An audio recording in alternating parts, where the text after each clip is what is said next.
I was his agent, the film agent for him for 12 years. And, despite his battles, Christy, I never gave up on him. He's the most amazing spiritual person. There were certain times where I was just in the room with him, and he literally told me a few times, like, I don't even want to do the music. He goes, I want to act.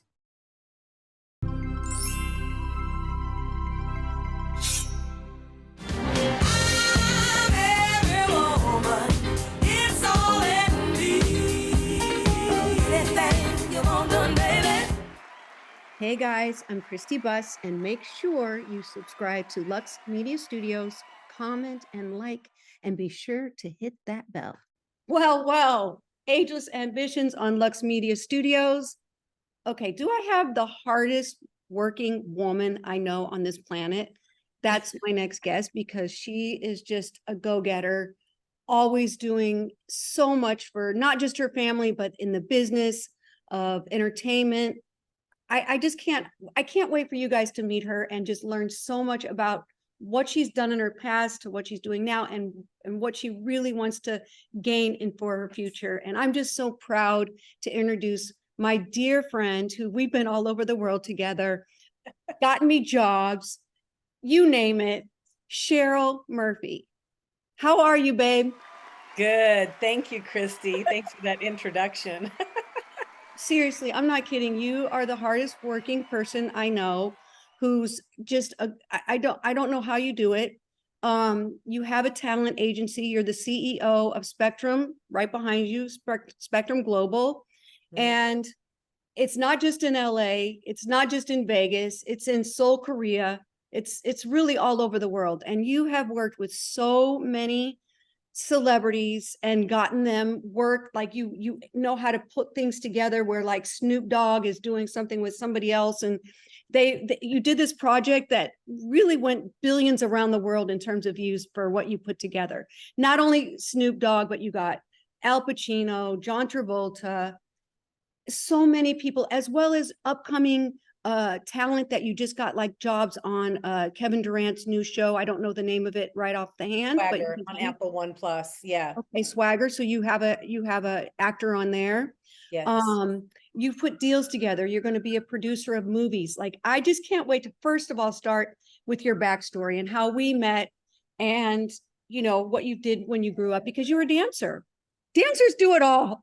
Well, that's why we related, I think, in the very beginning, Christy, is because of our dance background and just being in show business. You relate to people kind of in the same circles of things that you've been through, and that's, I think, one of the things that we connected really well on, actually. Well, you were ballerina first. Yeah. And then I think you were from Utah. So you were from Utah, but you knew all the work was going to be in Vegas. I think that's how I. Yeah, well, I mean, I started out with Donny and Marie Osmond. I was on their show. There you go, Donny and Marie. And oh, in Utah. Yeah, that was in Utah. And okay. Basically, once I did that show, the show closed, and they basically how did you get that? Like, how do people? Oh my gosh, thousands of people auditioned. It was crazy. But you were a good dancer. And I was young. I was young too at the time. So it was really a privilege to, work with them, and especially at the height of their career. I mean, it was the Osmonds and the Jacksons, and it was, right. That they show were was so huge. big. Yeah, on TV, the Donny and Marie show. So yeah.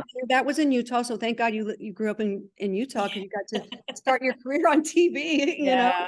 And then I just decided, to give it a whirl in Vegas, and I don't think I ever left. I think I pretty much stayed here most of the time. I did go to New York for a stint, but I was studying and I didn't work too much there. But I was so young at the time. But Vegas, in New York, you told me stories. You got to work in New York. Some people go to New York and don't do anything. You know what I'm saying? So you still did a lot in New York, but you did a big show in Vegas. A couple things. You were on the most longest running show at the Tropicana. Yeah. What was that? And that was a short contract for me. Okay. But then I auditioned for Melinda, the First Lady of Magic, and that really started the whole height of my Vegas journey. Melinda, her mother, Bonnie Sachs, gave me the opportunity to come and work with them. And from there on, Melinda, when her show got moved to another place, I started the Showgirls of Magic with Bonnie Sachs. And that was amazing because the showgirls here were dancers and everybody laughed it off. But my gosh, I mean, we had a great experience doing that show for 12 years. And, being a headlining magician in Vegas was a real privilege. It was amazing, opportunity. Isn't that just so amazing? And now you're still magic a little bit. Yeah, David Copperfield. So you work with David. Yes, I You do. guys are like buddies. Yeah, yeah. He calls you all hours of the night saying, "Can you do this for me? Can you sew that for me?" Because you sew. You Yeah. sew. Yeah, just being a showgirl and being, in the business. And then after I retired, it seems like, you get pulled into doing other things in the business. So, yeah, I'm still in, show business and on stage myself, and just, I don't That's know. what I said. Hardworking, just a jack of everything. You do it all. I mean, what David has you to do is just incredible, because he has like this museum, and I don't think anybody knows that. And you can go to that, Yeah. right? You can go to Yes, his. he has an incredible museum, and some of my work is in there, that I've done for him, and being part of that is legendary. I mean, he's such an iconic person in the industry, and look, after 65, he's still going. It's crazy. It's And that you do his show every night, you as every well night. as run your talent agent. So you do Yes. everything in the morning. Yeah, that's my night job. Because you can't let go of it, because you've been such a part of it. It's part of my life. It's my world. I feel comfortable in the theater, and it's hard to get out. Once you're in it, and you're in it as long as I have been, it's really, really hard to get out. And you can't give away those secrets, right? I'm just No.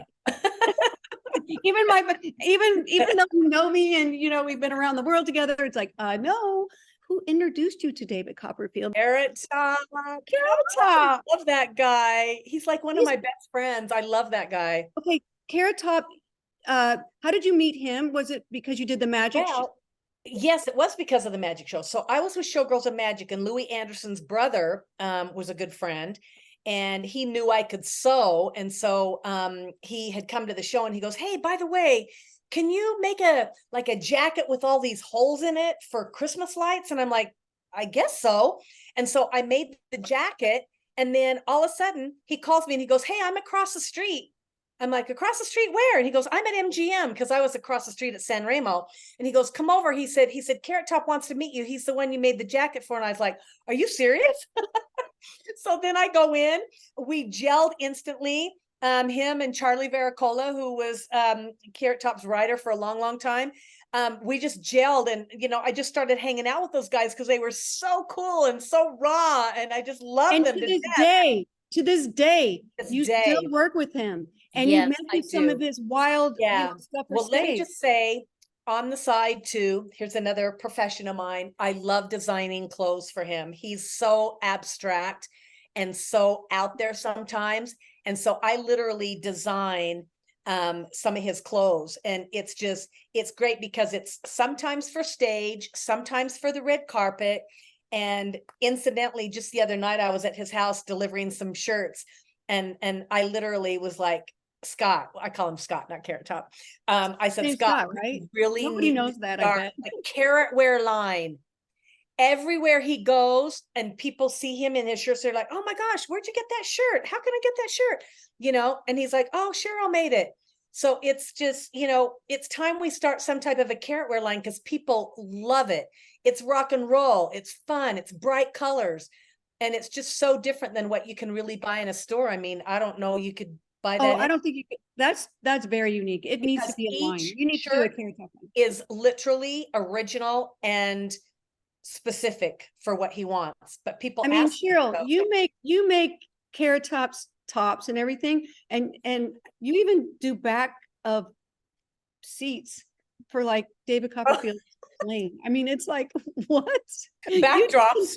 Back everything. That's because you're in the business. Oh, you sew? Okay, can you do that? Yeah. I just get drug into it, and then I end up keep doing it. It's just, something that happens in the theater, I guess. But to be that long in Vegas and have a show, like Carrot Top is huge, and he's so close to you. So I'm He's so so happy. funny, Yeah. and he's an amazing guy, and I just love him to pieces. And um, just his show is really great. Yeah. So you have other talent that even were on my show, because I just had Faith on my show, and she's just a beautiful Oh person my inside and gosh. out, and just an Love it. upcoming artist ready to just blow it up. So that's Yeah. one of your what Yeah. Faith Schuller. She's a music artist. She's a musician and a singer writer. And we've just gotten her some really amazing shows coming up. I'll be meeting her next weekend in Charleston, South Carolina, where she's opening up for Chris Jansen, who's a very big country you're more like artist. a booking agent with her versus a Uh-huh. like Yeah, a exactly. manager or anything. So you book Yeah, her. I'm her agent basically. Oh, So, okay, okay, mhm. And nice. then, the cool thing about it, we just got her opening for Jared Neiman's in Spokane, Washington. And my good friend Gary Thayer, who's the entertainment director up there, set all this up. It's just, we've just got one thing after the other. She's performing with the Jonas Brothers or in the Jonas Brothers restaurant Oh, in nice. Belmont, North Carolina. She's got a couple more dates there. So yeah, I mean, it's endless for her. She's going to be a big star for sure. And she was on our show. Haha. I I know. love that. I love that. I love that. And I also love it. Tatiana. I introduced you Tatiana, to her. Christina. Oh, what a beautiful girl she is. Right. And she has a son Oh, who's getting work like through you. Zion. Hmm. Yeah. So And now the new baby. Oh my gosh, I can't wait. I know, right? Get She the just new had baby she just going. had a baby. So what, okay, so you've worked with, like, you get called for so many different things, like Cheryl, like somebody needs Al Pacino to sign autographs at something, you know how to reach them, Yeah. you know how to put deals together. So not Mhm. only are you like a talent agent, like you know how to put deals together to get a movie made, and Yeah. that's what's intriguing you as an ageless ambition, right, to want Mhm. to further your career. And in our pivoting of life, like I pivoted with Hito after I ran my studio for 28 years. This is like something that I know that you are so excited to dive into, and that's Yeah. producing and setting up deals Yeah. for movies. Yeah. Can you tell me a little bit more about that? So everybody, Well, let me just say that we have a really golden opportunity right now. I'm working with the amazing Mark Brown, who who's wrote that? all of the Barbershop Oh, and the wait, tell me who he is. film. Mark, Mark wait. Mark Brown. Okay. Yeah, he's a British writer, and Okay. he's been here in America, but he's an amazing guy, and he and I want to say, just recently got one of the films we believe will be financed and moving right along, called Jennifer Wu. We're gonna On the wish list. We're gonna approach Jackie Chan, but we do have Jackie Chan's main stunt guy, Tomer Oz, who I sponsored for his visa from Israel. Oh, you Bless do that too. You there. do sponsoring Yeah. for people like and get Yeah, them to be able because to I work. feel like bringing people from other countries, you're bringing the real deal. It's not like somebody that's grown up here. I think that they can add something to the industry. You've got big stars that come from all over the world, and that's what I would love to, be involved with, is getting people the opportunities. And Tomer is one of them, and he's going to be attached to this film. And so we're really excited about that, and you'll hear more about it, Christy, once it moves along. But it's I'm just in the so excited for stages. you. But I really believe that Mark's got some amazing projects. He's got a big slate of films, and this will be the start of a nice journey to produce and also help maybe get some of my talent in the Yeah, films. so you can use some of your talent in the. Absolutely. Oh, that'd be Yeah. great too, like a Yeah. dual Yeah. thing going on, like double Right. double. Double dip. I Yeah. love it. So you have kids. You have three, Three right? children. Three Yes. children, Bryson and Gabe and Makayla. Kyla, and then Uh-huh. now your grandma. You Yep. take care of.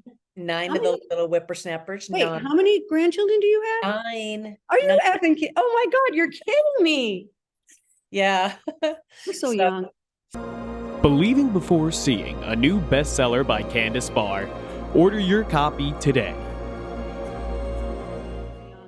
so we have fun. I mean, I was a very young grandmother, first of all. I mean, I was still on stage as a showgirl, when Bubba Knight, who I Wait, was. who's Bubba Knight? Everybody's got to know that. You Oh, know Bubba, everybody, Cheryl. Bubba is Gladys and Bubba Knight's, their brother and sister. I'll tell Gladys you, Knight. I'm involved with a story that they're doing too. I'll tell you in a minute, but Bubba sat me down and said, "Hey, are you sitting down? I have something to tell you." He said, "We're going to have a baby." I'm like, "We are?" "No, a grandbaby."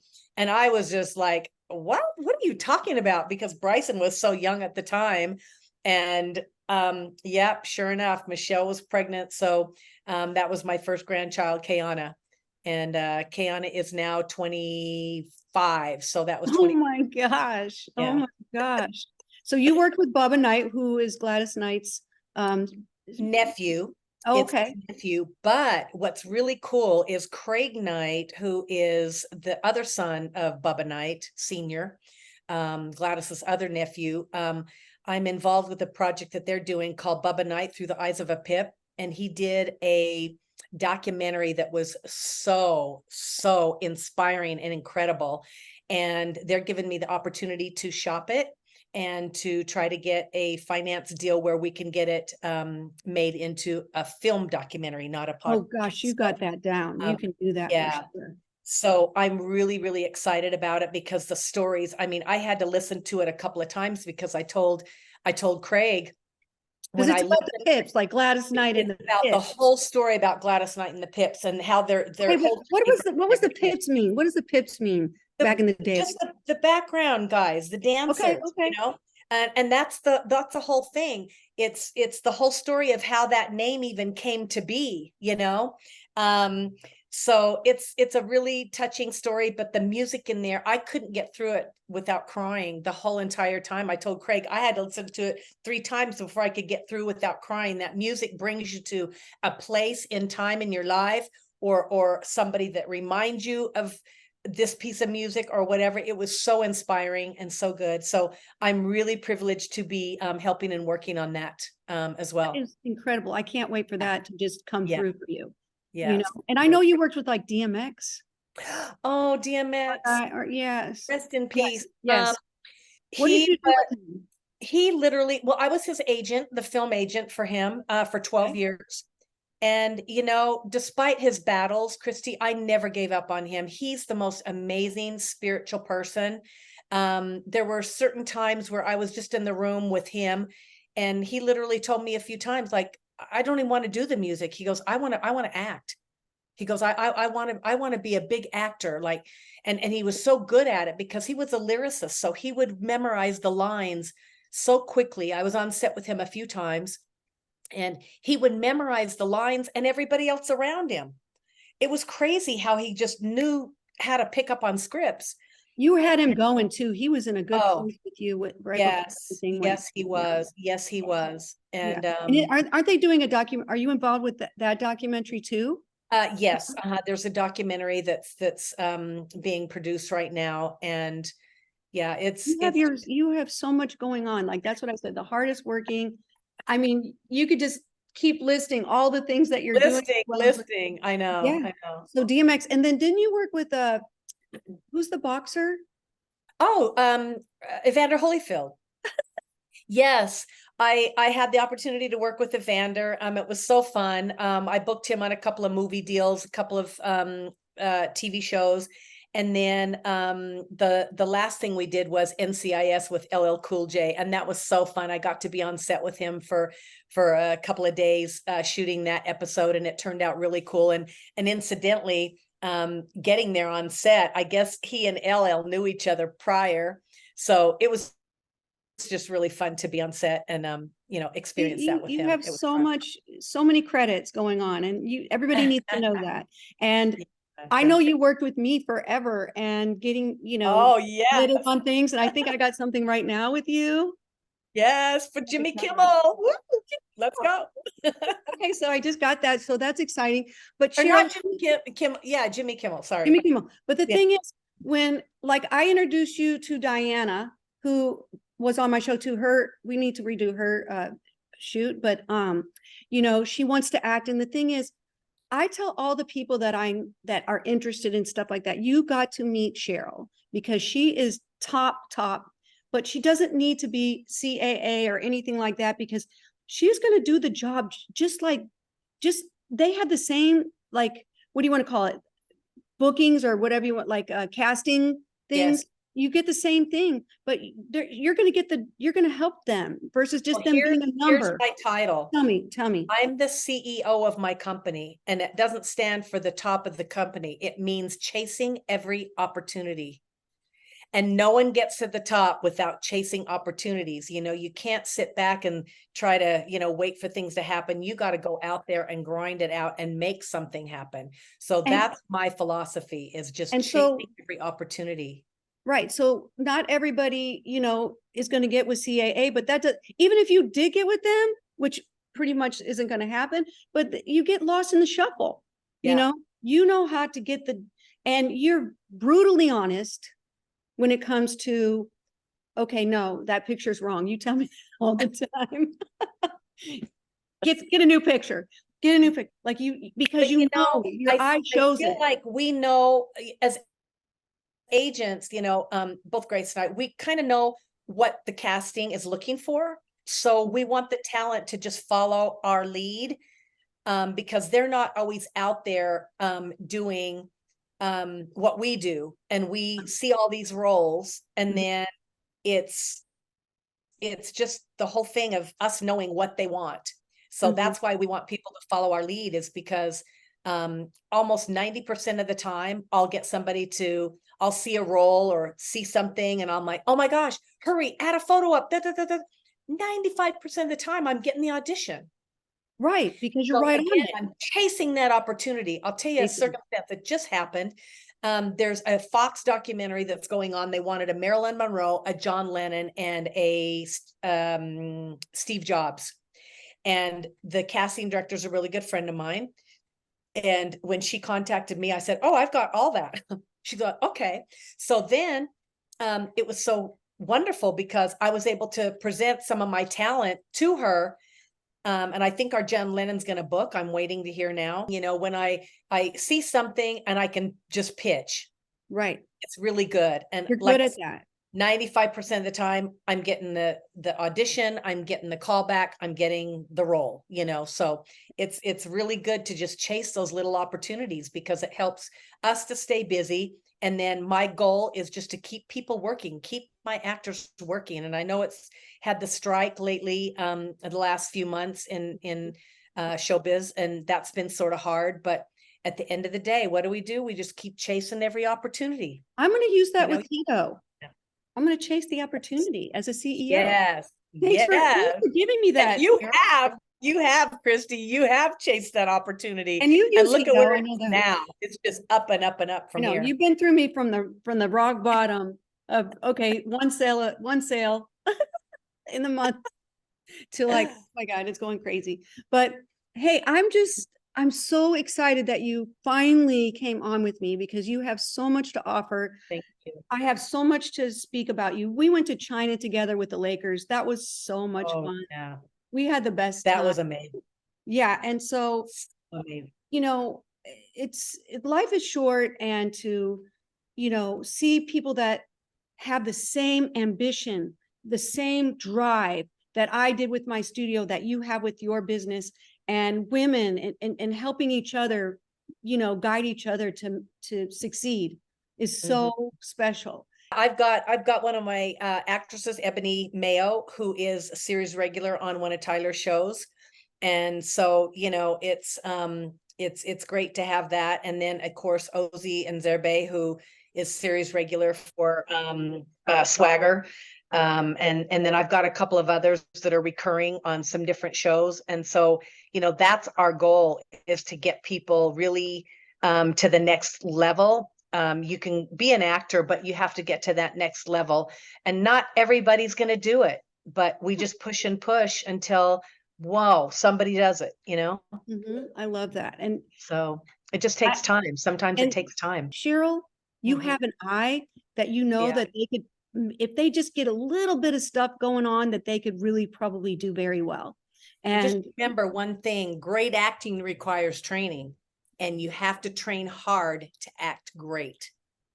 So those words I always tell my actors, because, you know, they think they can just do it on their own, but it really requires some training. You can't just go and know exactly. There's some raw talent, some of the kids, you know, that come into our agency, but at the end of the day, you've got to train and you've got to work hard at it. It's not just something that's going to happen overnight. I'm so thankful for you to be here. Thank you, Cheryl. Oh, I Spectrum appreciate the Global, opportunity so much.